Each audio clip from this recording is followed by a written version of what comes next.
Buenas, profesor y compañeros. Mi nombre es Ronnie Díaz y yo les voy a compartir el tema de comunicaciones ópticas. Para dar inicio con el proceso de comunicaciones ópticas, es muy importante tener primero una definición de qué vamos a entender por comunicaciones ópticas. Y estas son todas aquellas comunicaciones que utilizan las bandas ópticas del espectro electromagnético, es decir, la parte de luz visible, para transmitir información. Eso es muy importante hoy en día porque debido al gran trasiego de comunicaciones, se puede decir que las comunicaciones ópticas son el fundamento de las telecomunicaciones actuales de banda ancha. Otro elemento importante que debemos recordar es qué significa óptica. Óptica es una disciplina científica que se deriva de la física y que se encarga del estudio de todos los procesos que tienen que ver con la luz y sus distintos fenómenos que son de gran interés para la física. En nuestro caso, esos fenómenos van a ser muy importantes para establecer lo que posteriormente van a ser los procesos de comunicación, teniendo la luz como un elemento central en el proceso de transmisión. Históricamente, el proceso de transmisión de información por medio de luz no es reciente. En las diferentes épocas se ha utilizado la luz para transmitir información. Por ejemplo, podemos ver los heliógrafos, de lo cual hay un gráfico en la parte inferior derecha de esta filmina, que es un instrumento para hacer señales telegráficas por medio de la reflexión de un rayo de sol.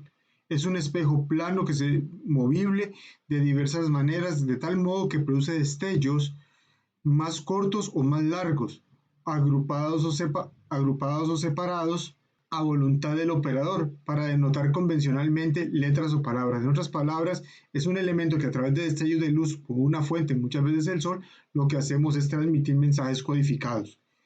Pero de igual manera teníamos las antorchas que pueden haber sido utilizadas en la antigüedad o las luminarias para transmitir información, por ejemplo en los barcos que utilizan un foco para hacer señales de comunicación y comunicarse entre ellos de una forma silenciosa o a larga distancia si no hay otro método de comunicación. En 1980, Alexander Graham Bell, en colaboración con Charles Sumner Steiner, construyeron un instrumento capaz de utilizar la luz como portadora de información, en este caso audio, y le llamaron fotófono. Ese instrumento permitía la transmisión del sonido por medio de una emisión de luz a corta distancia. El equipo disponía de un sistema de lentes que enfocaba en un rayo de luz solar, modulándolo y lanzándolo después al espacio libre hasta un receptor. Esto lo podemos ver en la gráfica. Este concepto era correcto. Sin embargo, su aplicación se vio truncada por la falta de fuentes de luz adecuada para este medio de propagación, o sea, para la atmósfera, porque ocasionaba demasiadas pérdidas y la idea se abandonó. En nuestra actualidad, la idea se retoma desde otra perspectiva en una tecnología que posteriormente vamos a mencionar. Tenemos que tener en cuenta que la transmisión de ondas luminosas como comunicaciones a larga distancia a través de la atmósfera terrestre es impráctica, porque el vapor de agua, el oxígeno, las partículas de aire, la contaminación absorben y atenúan las señales en frecuencias luminosas.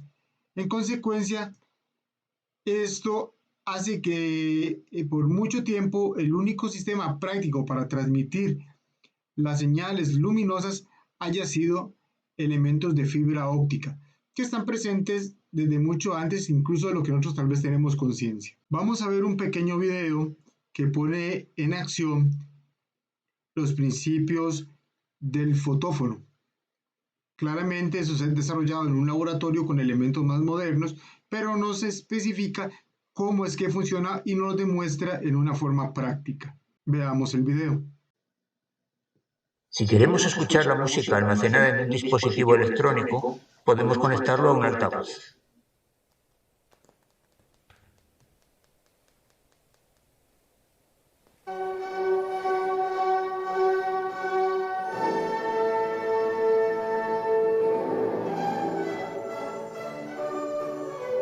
Esto es muy sencillo, pero como no queremos hacer las cosas sencillas pudiéndolas hacer complicadas, desconectamos el altavoz.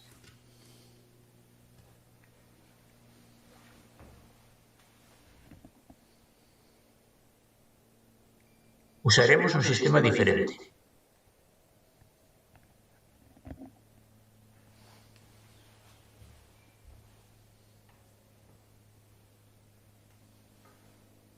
La señal eléctrica procedente del dispositivo se lleva a un amplificador, y con la señal amplificada se enciende un LED. Aunque el ojo no lo percibe, el brillo del LED está modulado por esa señal eléctrica. Si se pone una lente convergente de modo que el LED esté en su foco, la luz emitida por el LED abandona la lente en forma de un haz colimado. Este haz de luz se dirige a un segundo aparato.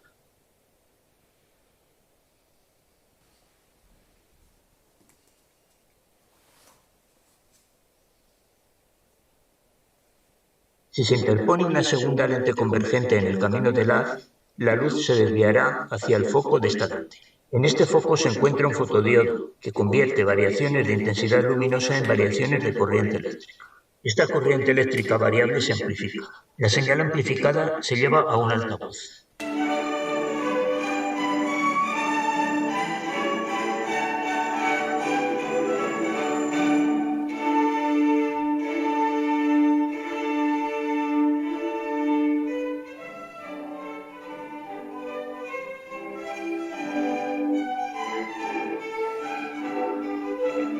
Si se intercepta el haz de luz modulada, cesa el sonido.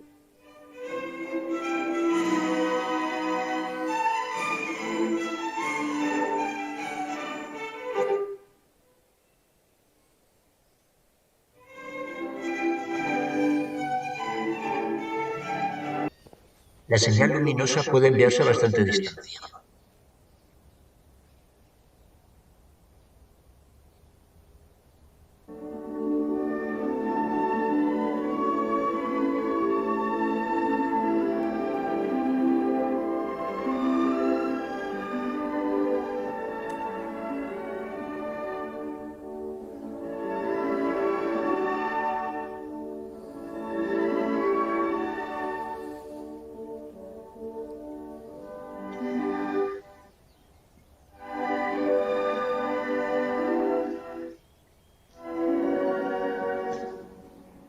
En 1880, Alexander Graham Bell patentó un dispositivo con el que era posible transmitir sonidos modulando un haz de luz.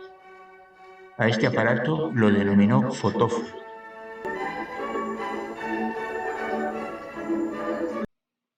Veamos algunos antecedentes.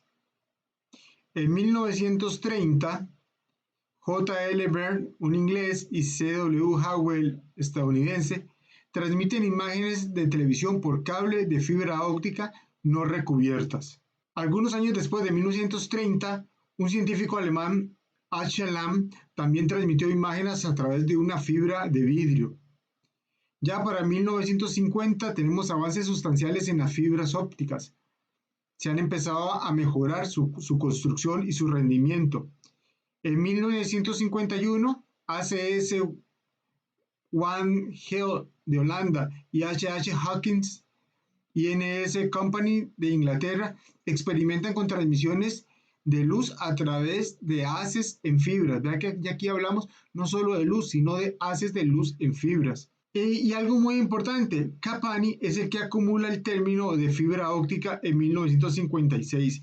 También es importante tener alguna idea que cerca de los años 1951 y un poco más, los estudios condujeron a un desarrollo de un instrumento muy importante que es el fibroscopio flexible, que es lo que hoy se utiliza en elementos médicos, es decir, es una sonda de fibra óptica con la cual puedes ver el interior del cuerpo humano. Claro, hoy en día con una tecnología mucho más avanzada.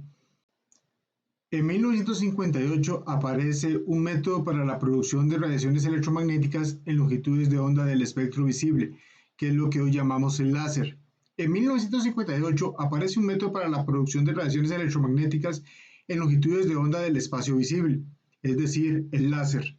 El láser utiliza los estados energéticos de los átomos para producir mediante cambios simultáneos de sus niveles de radiaciones electromagnéticas controladas. A diferencia del láser, las fuentes luminosas habituales, como el tungsteno, las lámparas fluorescentes, los LEDs inclusive, producen un espectro de luz compuesto por una banda ancha de señales con distintas frecuencias y fases, así como diferentes amplitudes y polarizaciones, por lo que se llamarían luz no coherente. En cambio, el láser es una fuente que tiene características de producir luz coherente. Esto debido a que el láser tiene por característica ser un generador de luz monocromática y ondas de la misma frecuencia y en fase, produciendo un haz de luz coherente con trayectorias paralelas para los rayos que emergen del láser, lo que permite concentrar una alta cantidad de energía en superficies reducidas, como es el caso de las fibras ópticas. El láser es particularmente atractivo en comunicaciones digitales, ya que con una fuente láser disparada a alta velocidad se pueden transmitir los unos y los ceros de una comunicación digital hacia un detector. Esto es lo que hace que se haga una reconsideración de utilizar la luz como soporte de comunicaciones, y de ahí vienen los primeros conceptos sobre transmisión por guías de ondas de vidrio. Veamos un breve video que nos explica cómo funciona un láser. Para construir un láser, todo lo que necesitas es darle suficiente energía a una gran colección de átomos de manera que estos se exciten y estén dispuestos a emitir luz. En cuanto uno de ellos emita espontáneamente un fotón, este estimulará a otros a hacerlo también, y de esta forma obtienes una bonita cascada lumínica. Pero en vez de dejar toda la luz escapar, es mejor atraparla entre dos espejos y dejar que rebote una y otra vez a través de los átomos. Toda esa luz pasando los estimulará a emitir mucha más luz, y siempre y cuando te mantengas reexcitando los átomos, ellos estarán felices de emitir luz eternamente. Pero, ¿por qué los átomos emiten luz solo porque otro fotón pase cerca? En realidad es muy sencillo. Imagina lanzar dos monedas al aire. Pueden caer en el mismo estado o en diferentes estados. Pero los fotones no son como monedas. No importa que tanto intentes, no podrás diferenciar uno de otro. Así que en un experimento de lanzar fotones al aire, eso significa que solo hay una forma de que estén en diferentes estados, pero dos formas de que estén en el mismo estado. Así que es más probable que estén en el mismo estado. Y en general, esto implica que los fotones siempre quieren ser como otros fotones, tener la misma fase, polarización e ir en la misma dirección. Y lo más asombroso es que si un fotón solitario pasa cerca de un átomo excitado capaz de emitir otro fotón, existe una buena probabilidad de que éste lo emita, porque los dos fotones quieren estar juntos incluso antes de que el segundo exista. Así que una vez que tengas todos estos amigables fotones rebotando entre espejos, simplemente puedes abrir un pequeño orificio al final y dejar salir un deslumbrante haz de luz coherente, un rayo láser. Entre los finales de los 70s y hasta los años 90s, se dieron una gran serie de mejoras para los procesos que favorecieron las comunicaciones ópticas. Por ejemplo, entre los 70 y los 80, hubieron mejoras a nivel de fibras ópticas, mejoras en el desarrollo de fuentes luminosas, y también se mejoraron los detectores de alta calidad, y así de esta forma también se bajaron los costos en los procesos de producción. Esto abre la puerta al desarrollo de sistemas de comunicaciones de alta calidad, alta capacidad, eficientes y más económicos, con mejoras en las fibras ópticas. Para la década de los 80 se trabajó en las pérdidas que se ocasionaban en las fibras ópticas, pudiendo reducir estas hasta el 0.16 decibeles por kilómetro. Es interesante que en la década de los 80, a finales de los 80, Net Corporation estableció un récord de transmisión a gran distancia. Logró enviar 10 gigabytes por segundo a una distancia de 80.1 kilómetros con las fibras ópticas mejoradas. En esa misma década, el Instituto Nacional Americano de Normas, ANSI, publicó un documento que se llamaba Synchronous Optical Network, y también se refuerza que en la década de los años 90 las redes ópticas para voz y datos eran, sin lugar a duda, muy comunes en Estados Unidos y en gran parte del mundo. Esto debido a las mejoras en los equipos, a los nuevos materiales empleados en las fibras ópticas y nuevas tecnologías de construcción. Y en la actualidad se puede decir que los sistemas ópticos son un gran soporte para las necesidades de comunicaciones actuales, a nivel terrestre, subacuático e inclusive para las comunicaciones de alta prestación, que hoy en día demandan una alta potencialidad debido al Big Data. 1, 2, 3. Los elementos que justifican la existencia o la importancia de las comunicaciones ópticas en nuestros días es básicamente son básicamente dos: la saturación y la velocidad. El aumento demográfico y con él las necesidades de comunicación y más contemporáneamente las necesidades de qué tipo de información es la que tenemos trasegando en las redes de comunicación, por ejemplo, que nos llevan al paso del Big Data, hace necesario que se trabaje mucho en la saturación y en la velocidad. Hace mucho tiempo, cuando llegamos a un proceso de saturación en los sistemas, ¿qué se hacía? Se recurría necesariamente a un medio de transmisión de gran capacidad de tráfico y tan solo se acudía a la instalación de cables coaxiales o radioenlaces con mayor capacidad. Pero eso tenía algunos inconvenientes, ya que al hacer esto se desembocaba en un mayor ancho de banda, o sea, necesidad de un mayor ancho de banda de la frecuencia portadora, lo que a su vez exigía un empleo de frecuencias más altas. Y eso degeneraba en necesidad de repetidores o aumentar la necesidad de repetidores en las rutas de los cables, sean estos coaxiales o cualquier otra variable, a causa de la mayor atenuación que se empieza a producir en los cables, o sea, por las pérdidas. Los radioenlaces no se divorciaban de este proceso. También ellos tenían un aumento de capacidad que se traducía en un aumento de frecuencias que cada vez eran más altas y con ello un mayor número de repetidores para bajar el agravante de la saturación del espectro electromagnético. Recordemos que entre más alta la frecuencia, esta se vuelve más direccional, entonces también es más sensible a las perturbaciones atmosféricas. Si vemos este par de gráficas, lo que queremos explorar de ellas veamos cómo en la gráfica de la izquierda, a partir de la cercanía del año 2000 y en adelante, cada vez más se marca la necesidad de un mayor nivel de tráfico de información. Y eso quiere decir que ya no es solamente telefonía, sino que son los datos, el streaming, el internet y un montón de datos más que necesitamos manejar. Incluyamos aquí las corporaciones que manejan grandes cantidades de datos. En el gráfico de la derecha pueden darse cuenta cómo la tecnología ha ido avanzando. Teníamos tecnología como para telegrafía, después vino la tecnología de telefonía, cables coaxiales, microondas, fibras monomodo, amplificadores ópticos y sistemas ópticos WDM. Eso cada vez mejora la expectativa de la velocidad, la distancia y baja las pérdidas por distancia en los diferentes componentes.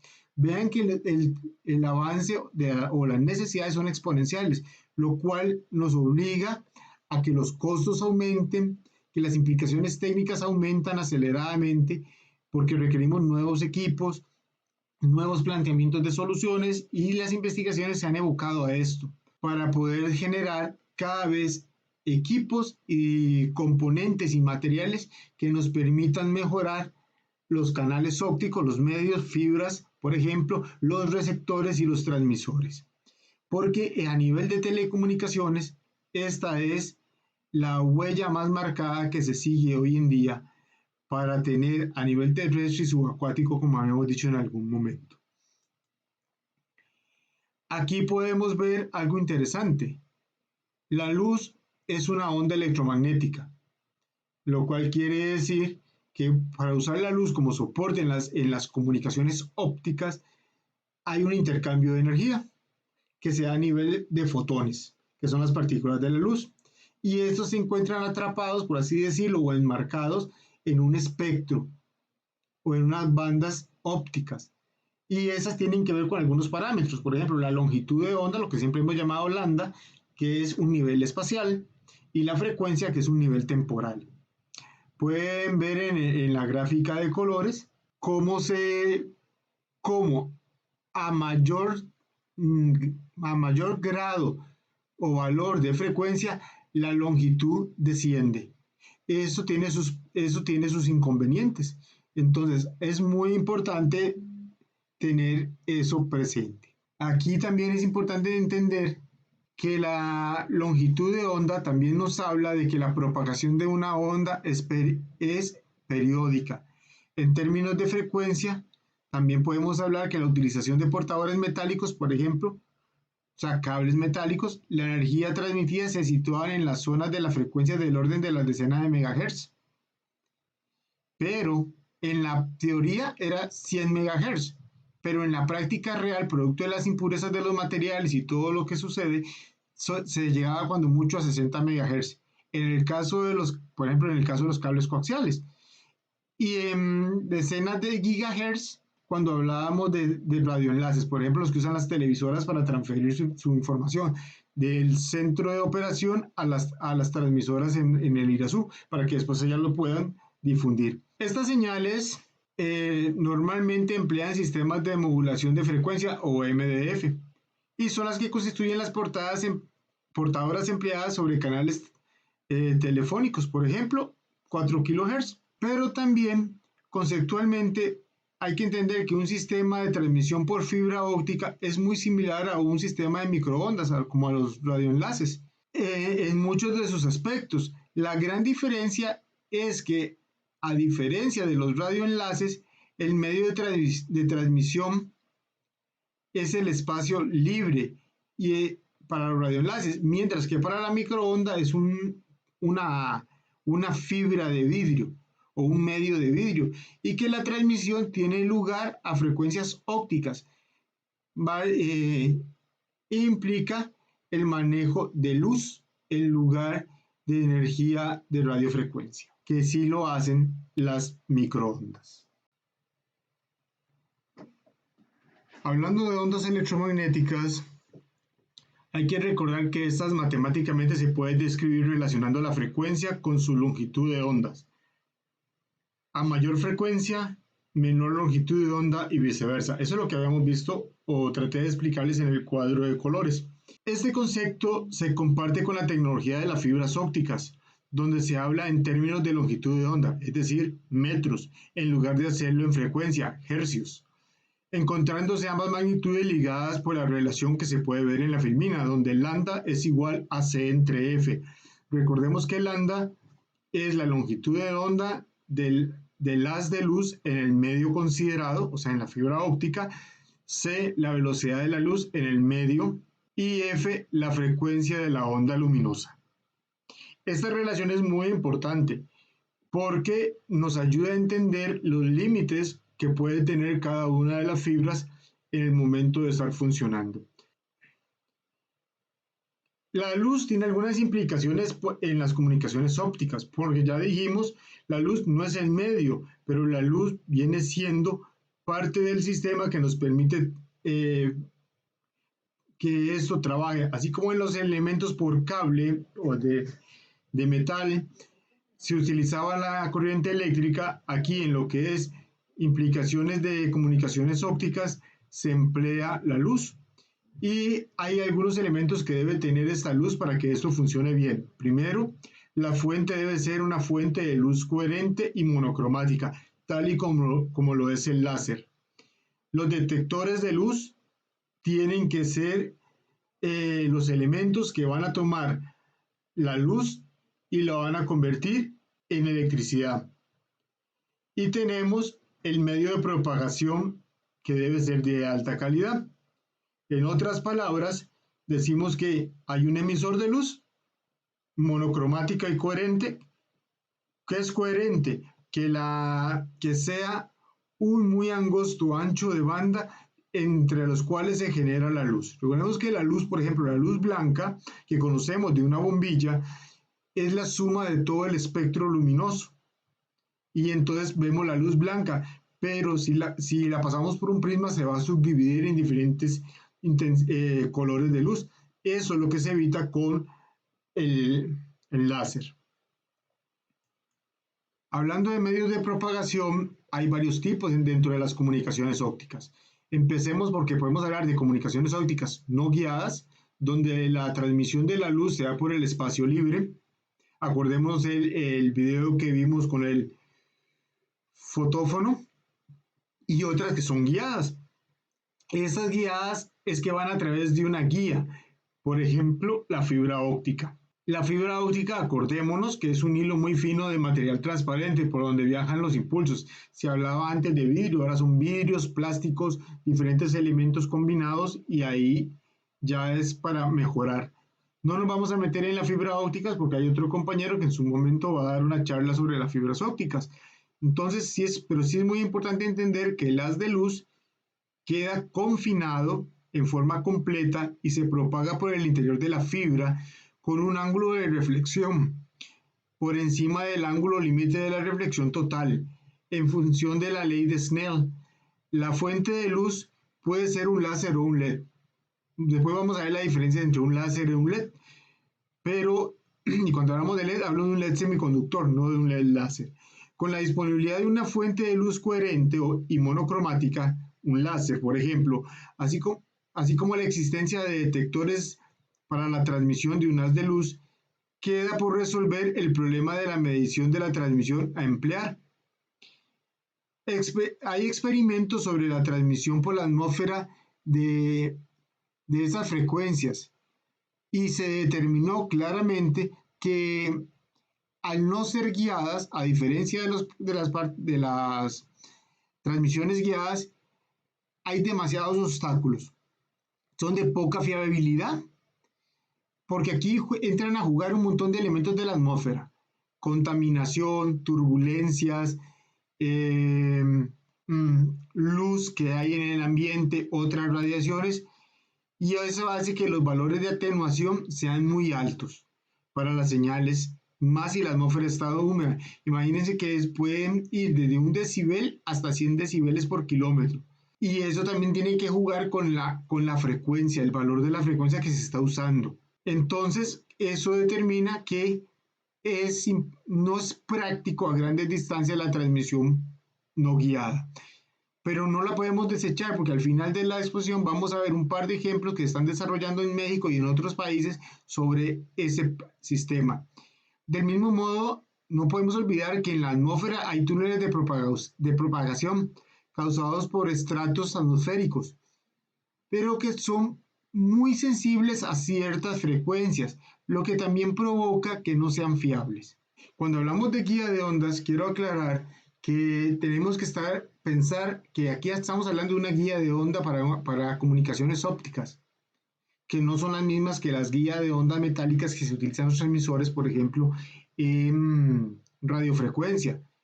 Porque cuando se hicieron experimentos con estas guías de ondas, que son cilíndricas, elípticos o rectangulares, los avances con ella no prosperaron mucho, debido a que la gran distorsión de la fase que producía y que obligaban a la inserción periódica de igualadores del tiempo de propagación.